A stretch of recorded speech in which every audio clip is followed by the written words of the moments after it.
지난 시간까지 11절 안식일을 기억하여 거룩히 지키라까지 상고를 했어요. 안식일을 지키라 하는 것은 유대인들에게 실제적으로 주의 안식일날 아무것도 하지 못하게 한 것이지만은 그 실상은 이제 그리스도께서 안식일의 주인이 되시고 그리스도 안에서 안식하는 자가 이제 실상이 됨을 우리가 상고를 했죠. 구약의 이스라엘 백성들에게는 가나안 땅에 들어가는 게 안식인데 그것은 이제 우리가 영원한 하나님의 나라에 들어가는 것이 참 안식이 되는 것이고 이제 오늘날 영적으로 그리스도 안에서 하나님의 나라가 그 심령 속에 이루어지고 성령이 인도하시는 대로 이끌려 살 수 있는 심령이 되어지면 안식하는 자가 되는 거예요. 그와 같은 영적인 안식이 오늘날 이제 이루어지고 있음을 지금 말씀을 하고 있는 것이죠. 그것이 안식일을 하나님께서 거룩하게 지키라 하신 말씀이 이제 실상이 되어지는 겁니다. 12절 내 부모를 공경하라. 그리하면 너와 너희 하나님 나 여호와가 내게 준 땅에서 내 생명이 길리라. 이스라엘 백성들에게 이제 다섯 번째 계명으로서 이제 부모를 공경하라. 일반적으로 십계명을 이제 이야기를 할 때 다섯 번째부터는 사람들 사이에 인간들 사이에 이제 주시는 계명이다 이렇게 이야기를 하는데 그것은 전혀 이제 하나님의 말씀을 잘못 보고 있는 겁니다. 하나님의 말씀은 거듭난 자에게 주시는 계명이에요. 구약에서는 할례 받은 자요, 신약으로 말하면은 그리스도의 이름으로 세례를 받은 자에게 주시는 계명이에요. 그럼 할례 받은 자다, 세례 받은 자다라는 것은 기본적으로 옛사람은 예수와 함께 죽고 이제는 그리스도 안에서 새 생명으로 사는 자가 할례 받은 자예요. 세례 받은 자죠. 그것이 교회를 이루는 교인이 되는 거예요. 그리스도인이 되는 거예요. 그들에게 주신 계명이에요. 출애굽을 한 이스라엘 백성들에게 이 계명을 주셨는데 출애굽의 의미는 그와 같이 세례받은 것을 또한 의미하기도 하는 거예요. 그러니까 그와 같은 자들에게 주신 계명이요 하나님 나라에서의 계명이에요. 세상에서 지키는 계명이 아니라 하나님 나라에서의 계명으로서 내 부모를 공경하라. 거듭난 자로서에게 주신 계명으로서 네 부모를 공경하라 이거예요. 그렇게 육신의 부모를 말하는 것이 아니고 세상의 상과 오륜과 맥을 같이 하는 말씀이 전혀 아니다 이거예요. 거듭난 자에게는 부모가 누구예요? 하나님 아버지가 부모죠. 마태복음 23장 9절에 땅에 있는 자를 아비라 하지 말라. 아버지는 한 분이시니 하늘에 계신 자십니다. 그러니까 하나님만이 우리의 아버지가 되는 거예요.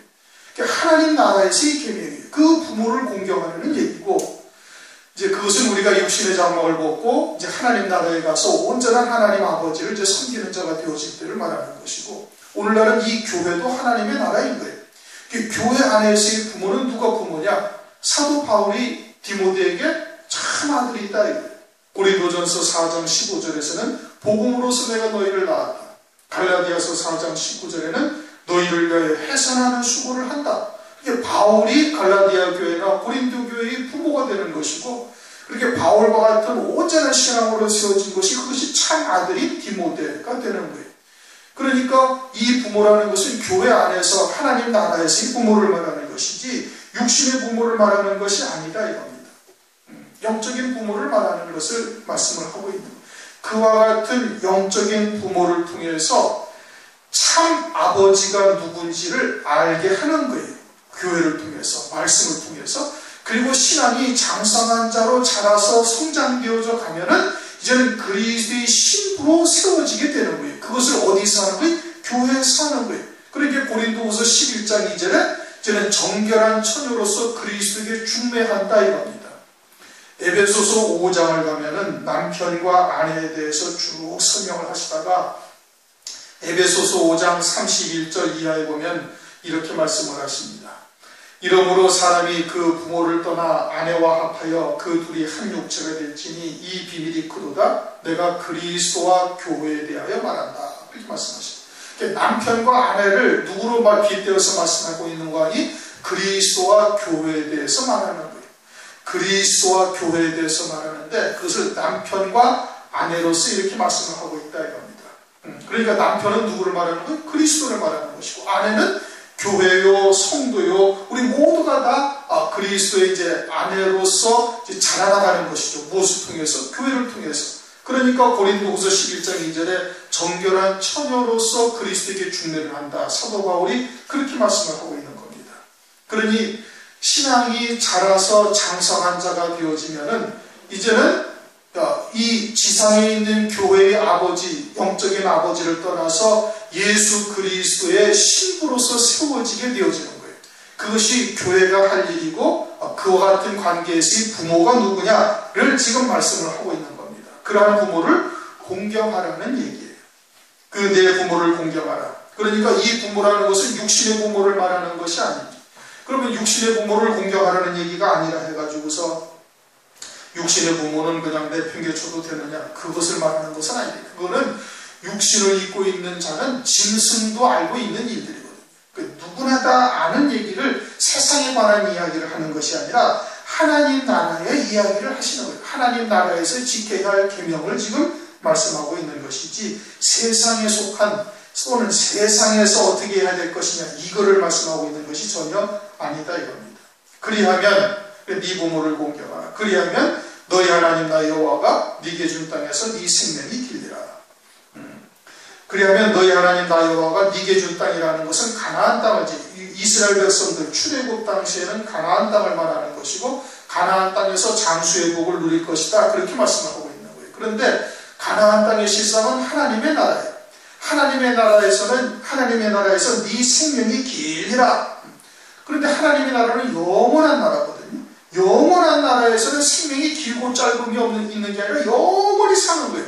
그러면 네 생명이 길리라 하신 것이 무엇을 의미하는가? 이것은 요한복음 10장 10절에 내가 온 것은 양으로 생명을 얻게 하고 더 풍성히 얻게 하려는 것이다. 그렇게 말씀하고 있죠.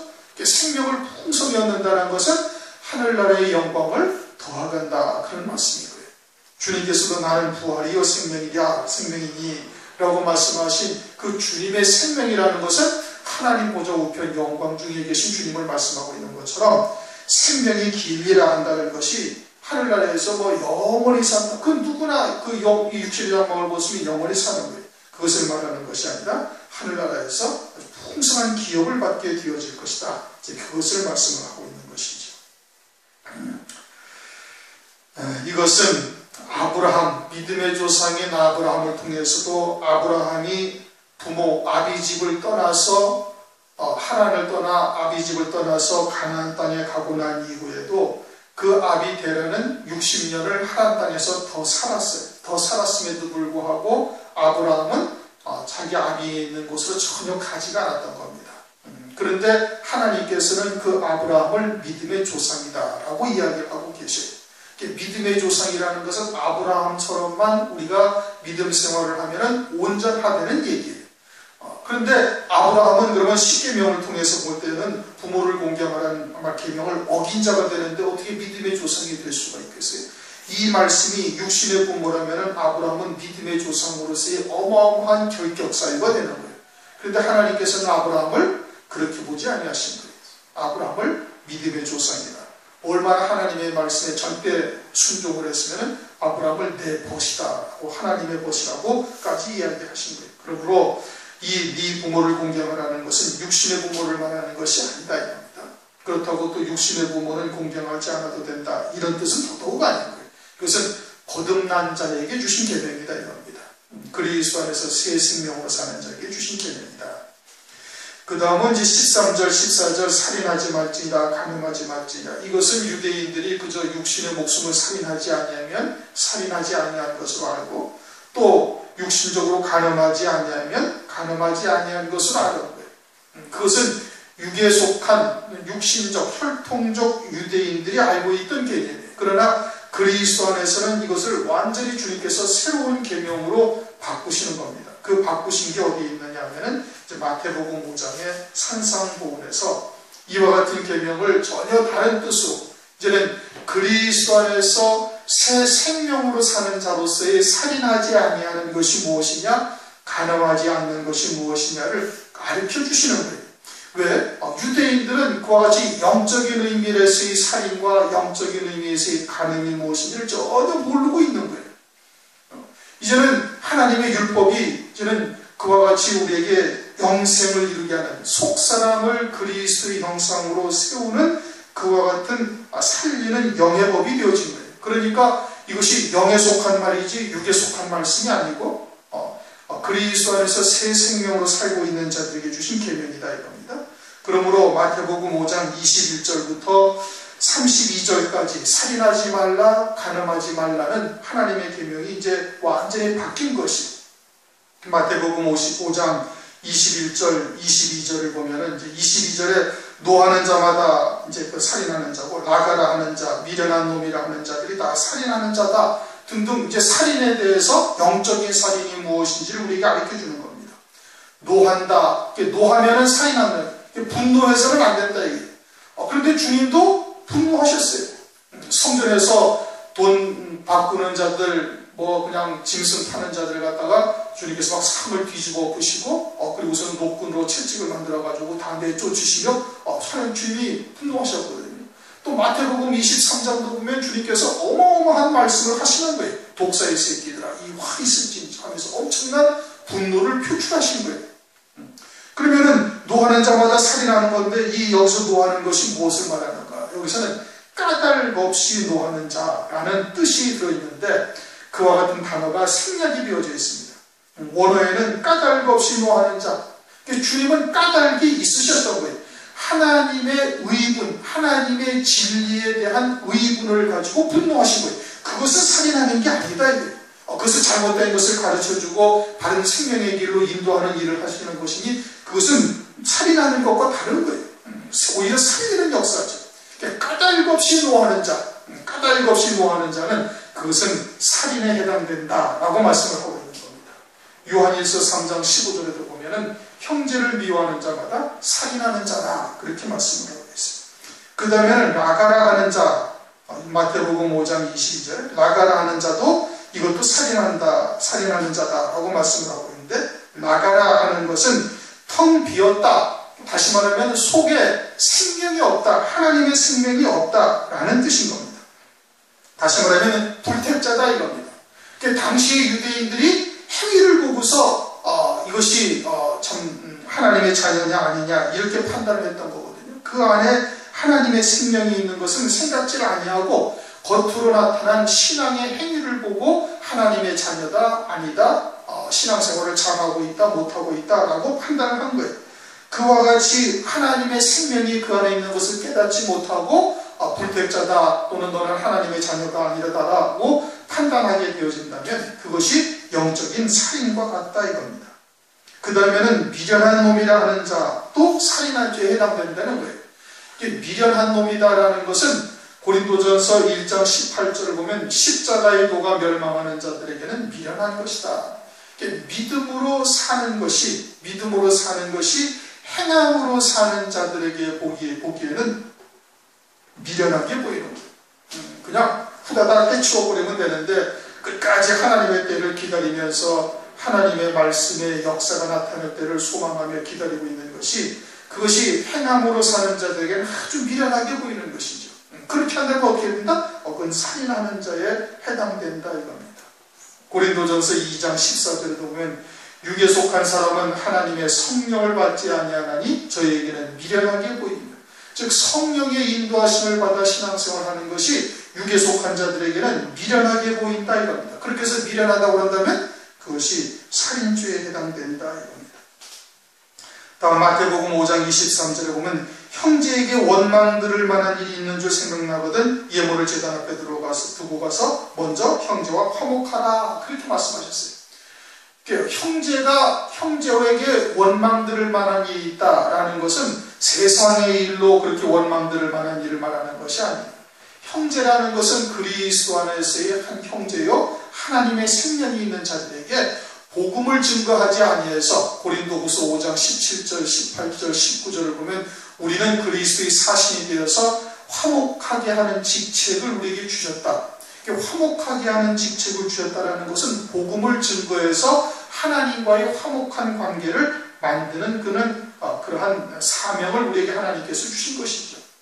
그렇게 복음을 전해서 그리스도의 복음을 전해서 그 형제들에게 정말 원망들을 만한 일을 만들지 말아야 되는 거예요. 우리가 먼저 하나님께서 빛이 되게 하시고 진리 가운데로 우리를 인도하시는 것은 그와 같은 말씀을 하나님의 백성들에게 증거하라고 먼저 세우신 거거든요. 그 화목케 하는 직책을 우리에게 주셨는데, 그런데 형제에게 입을 딱 다물고 복음을 전하지 아니하면 그들로부터 나중에 하나님의 백보자의 심판대 앞에서 원망들을 만한 일들이 된다 이겁니다.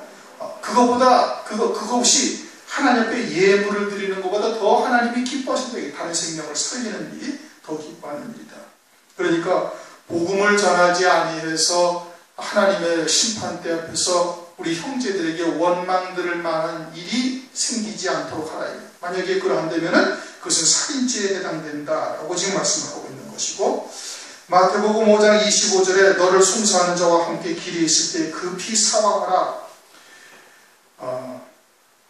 23절에 형제에게 원망들을 만한 일은 복음에 관한 거예요.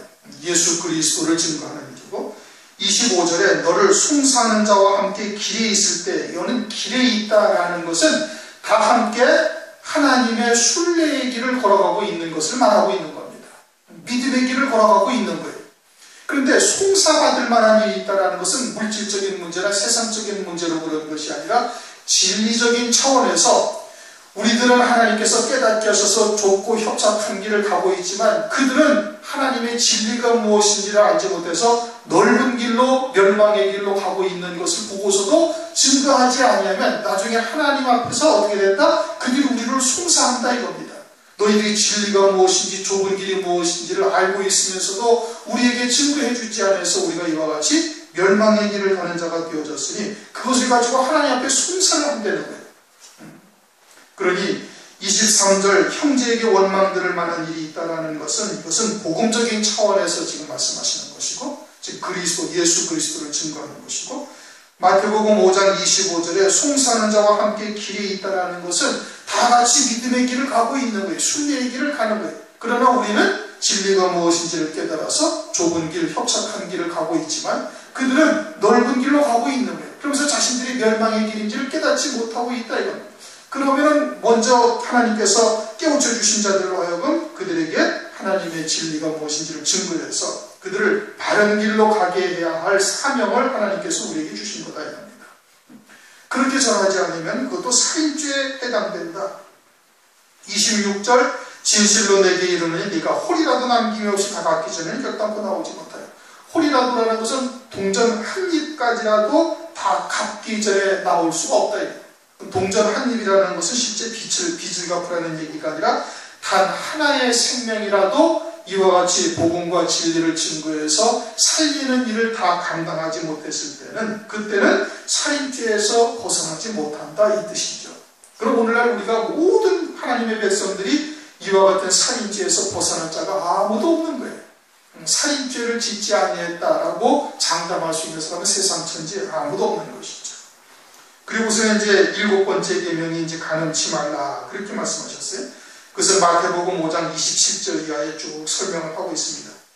28절 마태복음 5장 28절을 보면 나는 너희에게 이르는 이 여자를 보고 음욕을 품는 자마다 마음이 이미 간음하였다 그렇게 말씀을 하고 있죠. 여자를 보고 음욕을 품는 자라고 말씀하셨는데 그 여자라는 단어가 귀내라는 단어고 이것은 마태복음 5장 31절에 아내라고 번역이 되어 있어요. 똑같은 단어가 28절에는 여자, 31절에는 아내라고 번역이 되어 있어요. 이게 같은 거예요. 그러니까 이제 이것을 한글로 번역을 하는 사람이 헬라어가 같은 줄을 모르고서 이제 여자라고 이렇게 일반적인 육신적인 개념으로 이렇게 번역을 한 건데 사실은 아내를 보고 음욕을 품는 거예요. 근데 세상 천지에 자기 아내를 보고 음욕을 품는다는 것은 말이 성립이 안 되는 것이죠. 그럼 이것은 지금 뭘 말하는 거예요? 제자들에게 하시는 말씀이에요. 제자들. 다시 말하면 주의 종들과 성도들과의 관계를 말하고 있는 거예요. 마치 에베소서 5장 31절 이하에 남편과 아내가 그리스도와 또 이 교회에 대해서 말씀하시는 것과 마찬가지의 뜻을 담고 있는 것이죠. 이제 그리스도의 대리자로서 주의 종들과 성도들과의 관계를 말하는 거예요. 남편과 아내. 아내에게 음욕을 품는다? 그건 성도들에게 음욕을 품는다는 거예요. 그런데 음욕이라는 단어가 무언가 다른 것을 열심히 갈망한다. 에피듀메오라는 뜻이에요. 음욕이라는 단어가 아니에요. 음욕이라고 번역을 되었지만 음욕이라는 뜻이 아니라 또 다른 무엇을 열심히 갈망하는 거예요.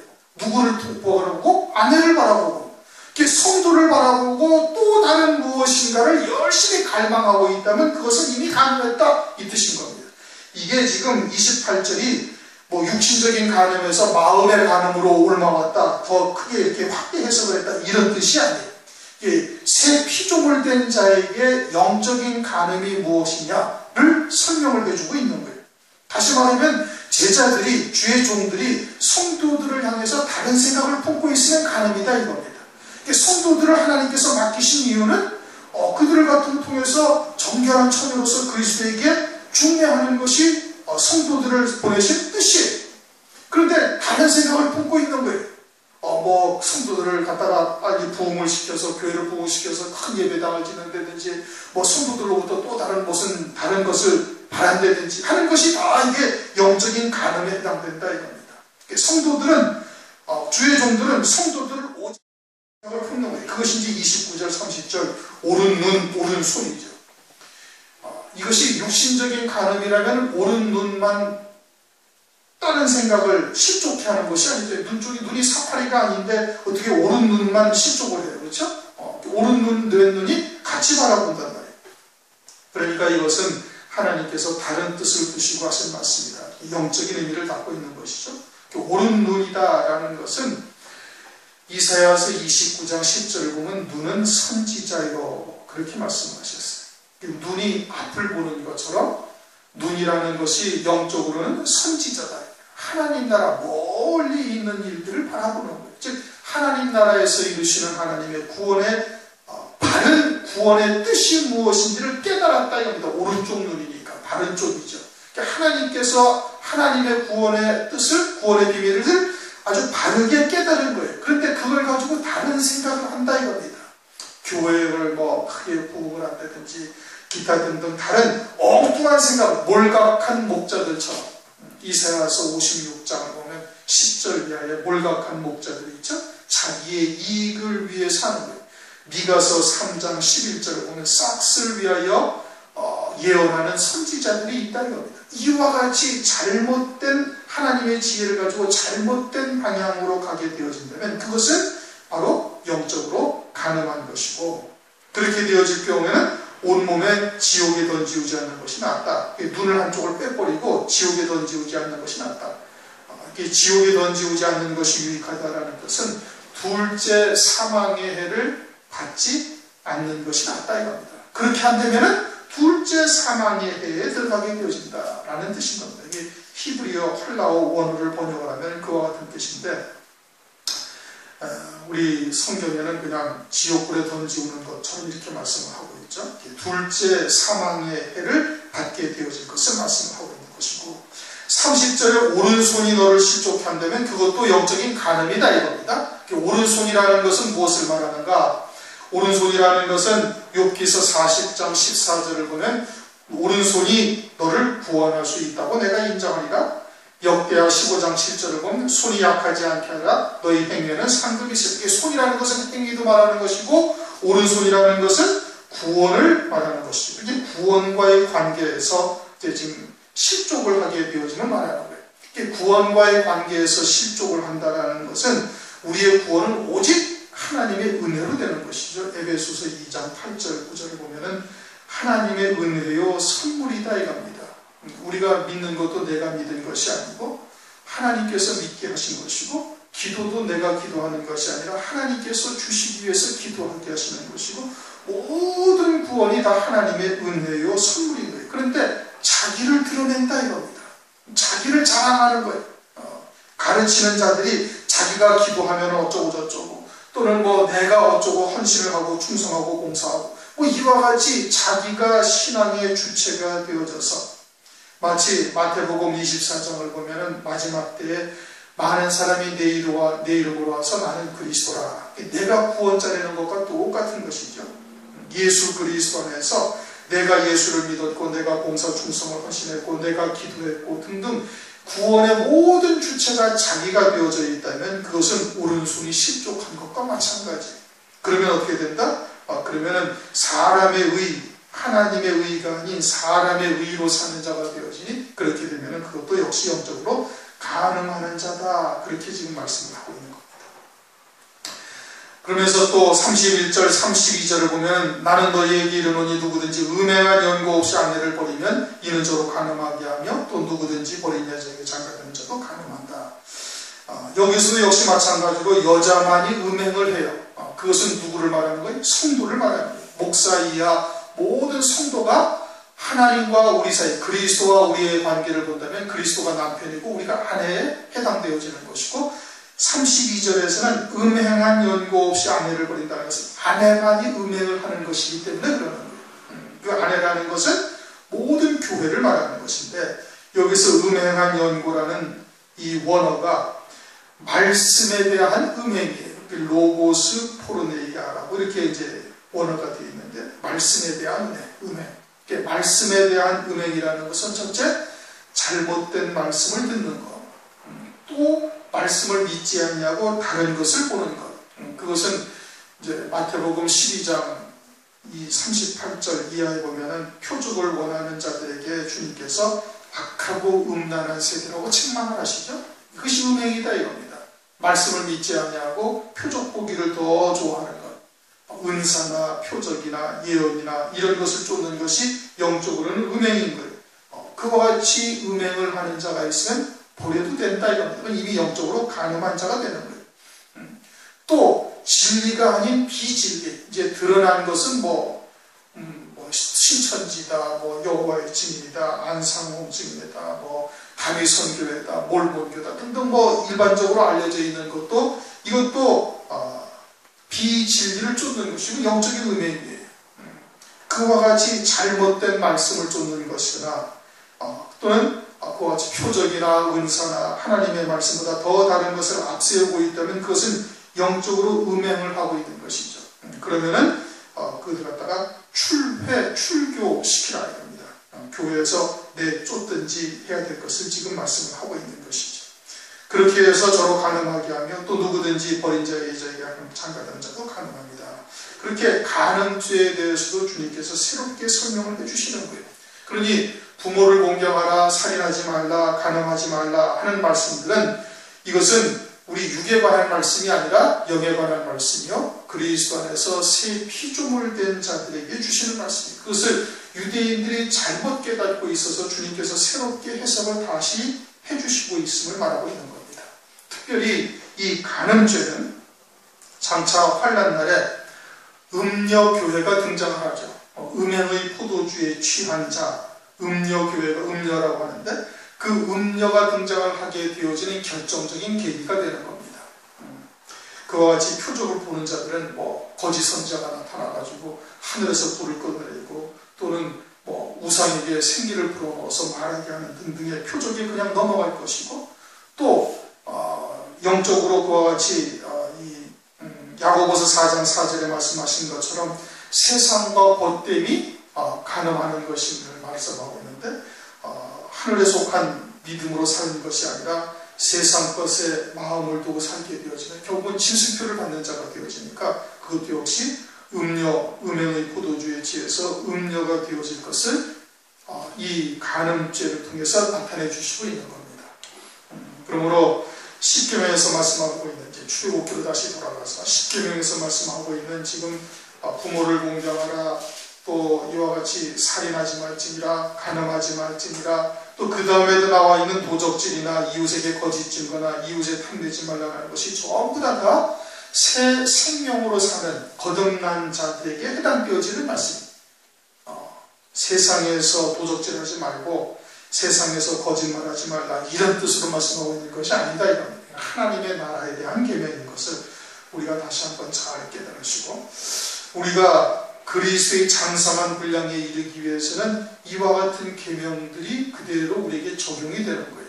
속사람이 그리스도의 형상으로 온전히 세우기 위해서는 온전히 부모를 공경해야 되는 것이고, 살인도 해서는 아니 되는 것이고, 가늠하지도 해서는 아니 된다라는 말씀인 겁니다. 그와 같은 믿음으로 살아가야 할 것을 우리에게 지금 권면하시는 겁니다.